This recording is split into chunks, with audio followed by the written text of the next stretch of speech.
हम सब के बारे में एक ही खबर आएगी, फौत हो गए। सुनने वाले कहेंगे इन्ना लिल्लाह। जनाजा कब है?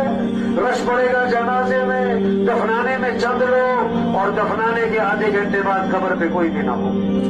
इतना ही मशहूर आदमी हो, मर दफनाने के आधे घंटे बाद कोई भी नहीं। वो गए सगी माँ को दफना के, वो गए सरदार साहब को दफना के, वो गए एमपीए साहब को दफना के। आज अपने पर मट्टी नहीं पड़ने देते, फिर मनो मट्टी तले दबा दिए जाते, और मट्टी डालने वाले कौन? अपने और सवाब समझकर डालते। आज जमीन पर चल रहे, फिर जमीन में दफन हो जाएंगे। हाँ, 500 की जूती 5000 की, आगे सब नंगे पांव।